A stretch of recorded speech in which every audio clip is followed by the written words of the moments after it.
So you want to buy an NFT. I'm going to show you the exact process you need to go through to make that happen, and also why I actually chose not to buy my first NFT. So let's jump right in.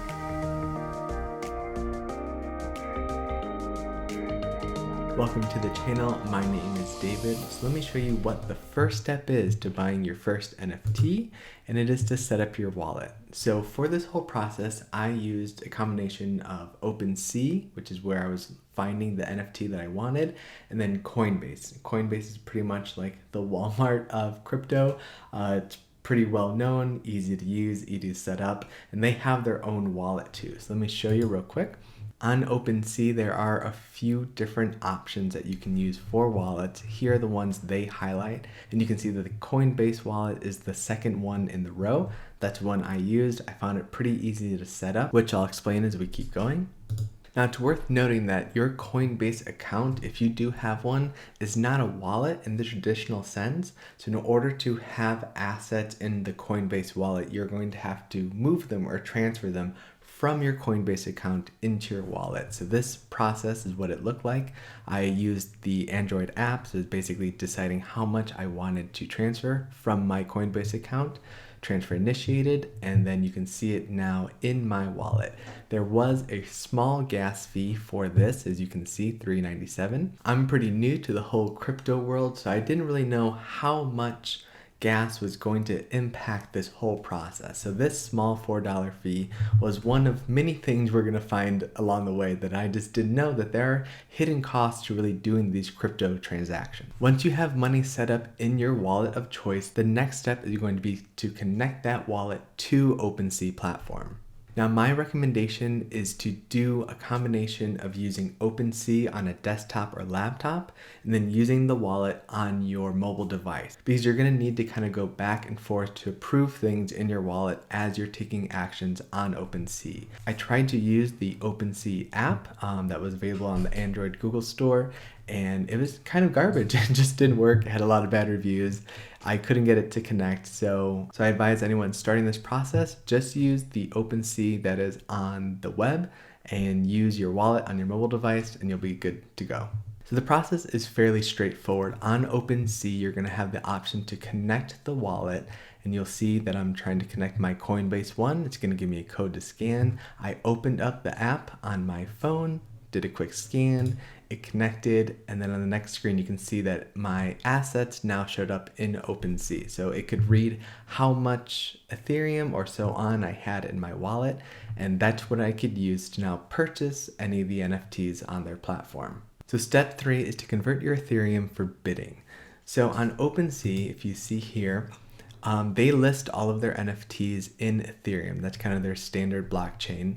And you can go ahead and buy them at their standard price without having to do any conversions. But if you would like to use the make offer button, which I assume the majority of people will because there's this built-in bidding system on the platform, you're going to have to convert your Ethereum into one of the other coin types that will allow you to make those bids. On the screen right here, you can see that there's at least half a dozen different options that you can convert to. I chose the W Ethereum, which is wrapped Ethereum, and it has a 1-to-1 transfer ratio, so 1 Ethereum is worth 1 wrapped Ethereum. Very simple, but again, there is a gas fee to make this happen. In this screenshot, you can see the conversion process starting to take place. The Ethereum is equal to the wrapped Ethereum, and then over here you can see that I was hit with another minor fee or gas fee for doing this conversion. So here's a pro tip for all the people who are just beginning in this NFT and crypto world, is that there are better times to do these transactions than other times because the gas and minor fees are going to be lower. So at the end of this video, I screenshotted a chart that will give you the best times every day of the week to do these. I didn't know that, so I was just doing these in the middle of the day, and I probably paid like twice as much in gas fee than I needed to, but lesson learned. All right, so step 4, if you have chosen to make an offer instead of just buying it outright in Ethereum, and you have the coin type that you need now, this is how you make that offer. So the first step is to go ahead and confirm that you have reviewed what you're actually bidding on and that you understand kind of the confidence behind that creator. What have they created? What have they sold? And so on, so that you know you're not getting something that was maybe copied from another creator or just reused. Then you'll have the option to set the bidding price and the offer expiration date. So I think it ranges from about 3 to 30 days depending on the options that are there. And then you go ahead and click make offer. Now, it's important to note that the very first time you try to make a transaction on OpenSea, there is another small fee that you have to pay. So at this point, I've incurred 3 different gas fees. One for transferring money from my Coinbase account to my Coinbase wallet. The second one was for converting Ethereum into wrapped Ethereum so I could place a bid. And then the third one was to be approved for bidding and making an offer on the OpenSea platform. So again, you can see that these fees actually add up pretty quickly when you're getting into it. Now, I did not get a screenshot of the approval, what the approval looks like on the mobile phone, because the wallet blocks the content that you're allowed to screenshot and share, which is probably a good safety thing because I would probably share content I didn't know was not supposed to be shared. So basically what you're doing, again, which is why you want to use OpenSea on a desktop or laptop and then have the wallet on your phone so that you can just go ahead and click buttons, review things, sign things quickly, and just continue your transaction on the desktop. In the next screenshot, you can see that I placed 2 bids.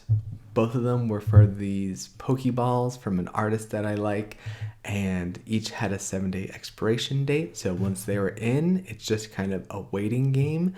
On OpenSea, there is no way to message creators or people who are selling the product, which I think is super weird.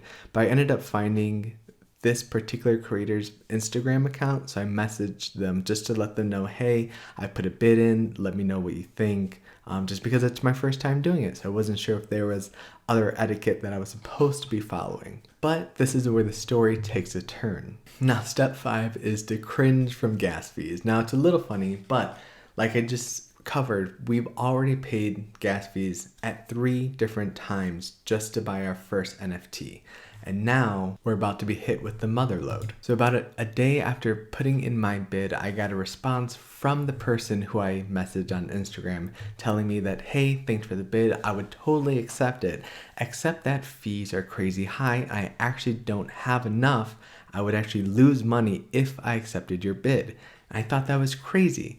So I went in and I actually found that this particular artist had a lower priced NFT that I could buy. So I wanted to see what the fees would actually look like to secure it. So if you can see the screenshot I took on my phone, this NFT is literally $1.18, 0.0003 Ethereum. So I didn't pay any fees to transfer it to wrapped Ethereum or anything. So I just logged on, found this, went in to buy it, and you can see the gas fee here. This is at 6 o'clock in the morning, mind you, is $110 to buy a $1 piece of art. And that is why I did not end up buying an NFT. These gas fees are one of the biggest complaints in the crypto community, and I believe they are really slowing down wider adoption. So again, for the artist to accept the bid that I placed on their work of art, which again was around $40 per piece, they would have had to pay somewhere between $100 and $200 just to accept that bid. Now that fee might seem negligible when you're buying 4, 5, and 6-figure works of art that are very high priced, so paying an extra few $100s is basically nothing on the top end. But for lower end creators who are making more affordable works of art, these Ethereum fees are basically making it impossible or unreasonable for people to take part in. Now, with all that said, I am going to try to continue to buy an NFT. I'm going to continue to watch as gas fees change. I've heard and read some things that by November, December of this year, 2021, there might be another significant drop in those fees, which makes some of these transactions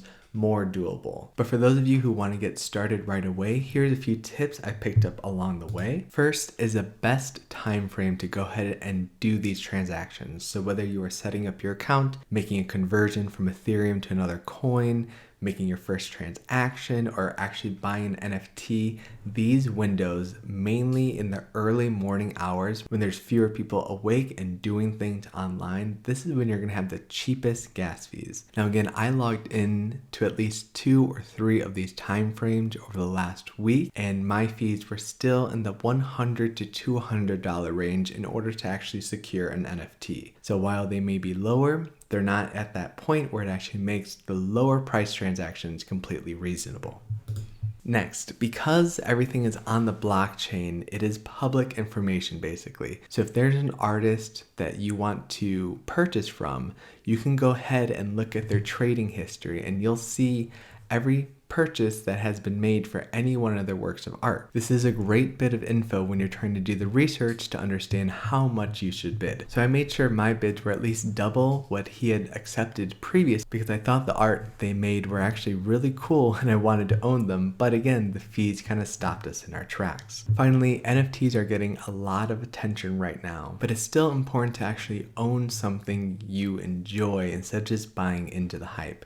So for example, I'm a bit of a Growlithe and Arcanine collector. I have a whole bunch of cards and Funko Pops and so on. So it made sense that my first NFT would be Growlithe or Arcanine related. So when you're deciding what to purchase, make sure it's something that you will enjoy owning, that makes sense for you, and it's not something you're just hoping to flip real quick to make a quick profit, because that's not always as easy as the internet would have you believe. All right, so that's the end of our guide. I'd love to hear your comments, questions, concerns in the comments below. And again, if you have an NFT already, go ahead and drop some knowledge in the comments below. Tell us about your experience. What fees did you incur along the way? What advice would you have for people who are just entering this world now? It'd just be cool to, make this a good resource for people who are, very beginning as this crypto world is getting wider adoption. I want to thank you for spending a few minutes on this video with me. I hope it was helpful. If you haven't done so already, go ahead and hit that subscribe button. I'm making kind of a spaghetti assortment of content right now, so if there are things you'd like me to do a tutorial on, leave a note in the comment and I'll be sure to reply to that. Thank you again, and I will see you next time.